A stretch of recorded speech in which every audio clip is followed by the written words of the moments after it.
Today I'm going to show you why tennis elbow won't go away and what you can do about it.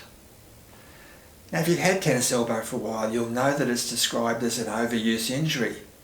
But why doesn't it heal when you stop using it? And why does it defy therapy, sticking around for years? I believe that this happens because the main cause of tennis elbow is overlooked. The wrong treatment is given and the real problem is left. In this video I'll show you what this real cause is, a simple test you can use to confirm it, and then an easy way you can take care of it. So let's start with what tennis elbow is. As this diagram shows, most of the muscles on the back of your forearm are attached to the bony bump at the side of your elbow by a short tendon. Practically every video or article on tennis elbow will tell you that tennis elbow is caused by overuse of the forearm muscles, placing stress on that tendon, causing it to become inflamed or injured. So, if you rest the muscles, there should be no more pulling and the injury should heal, right? Wrong. If you've been down that path, you'll know that pain can remain, or as soon as you start using it, it flares up again. You then get given needles, lasers and massage on the tendon to try and get it to heal, but it doesn't. You get given braces to take the stress off, but it's still sore or just flares up again when you start to use it. Next we get people advising to do exercises and stretching.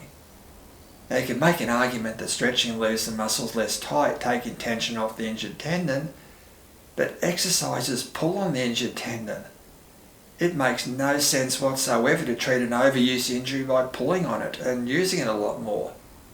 But it doesn't stop people advising that. So that's the so-called conventional wisdom on tennis elbows. Now let's look at what really happens. Overuse of a muscle will temporarily cause tension on the tendon that attaches to the elbow, but of course that stops when you stop using it. However, overuse of a muscle also causes them to develop tender lumps called trigger points and become tight. This tightness also puts stress on the tendon, but unlike the overuse, it stays even when you're not using your muscles. Overuse might help cause the tendon to become inflamed and injured, but the constant tension adds to the injury and of course never lets it heal. That abnormal tension is usually overlooked, and it's the reason why tennis elbows won't heal. If you rest your tennis elbow, there's always that tension, so it can never rest. There's also this mentality that you have to treat the sore bit, which is your elbow.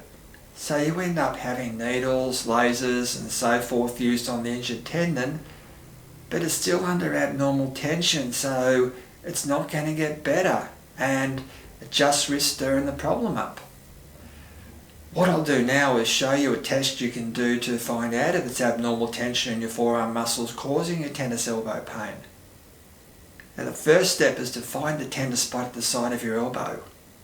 You should find a bony bump that should be tender and then move off the bony bump about 1 centimetre towards your wrist and you'll find the tendon. Once you've found that, press in to see how tender it is and how much pressure you need to make it sore. Then you remember that. The next step is to relax your forearm muscles. Now I've got separate videos on how to treat forearm muscles using simple massage techniques or a vibration massager. Now either of the techniques will work. Now when you do this, it's very important not to touch your sore elbow. You shouldn't anyway, but it's also important for the test that you don't touch your elbow because you want to see if relaxing the muscles helps, not massaging the elbow. Now once you've done that, you re-examine your elbow for tenderness and the amount of pressure you need. If it's less tender or needs more pressure, that confirms that the tension from the tight muscles is pulling on the inflamed or injured tendon. So what's the treatment? Well, you've just done it. It's really simple.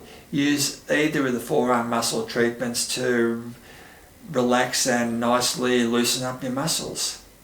There may be other issues to consider, such as are you continuing to do things that may aggravate the problem, but with the tension removed, it will go a long way towards allowing the tendon to settle down and heal. Now keep in mind this is general information only and you should get specific advice from a professional familiar with your own needs.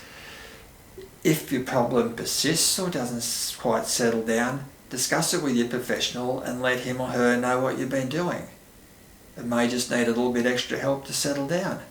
Lastly, you understand now how repetitive activities tighten muscles, eventually causing tennis elbow. If the techniques I've mentioned can help, that's great. But why get tennis elbow in the first place? If you're doing something repetitive, whether it's production work, work in an office, a trade, or even working as a chiropractor, my forearm videos show a simple examination techniques you can use to check for tight muscles and trigger points. Why not check your forearm muscles and take care of them before they get injured and you have pain? Now, I wish you all the best. If you've got any questions or comments, leave them below or shoot me an email and I'll do my best to answer them. If you found this video useful, please give it a like as it lets YouTube know to show it to other people. Thank you very much for watching.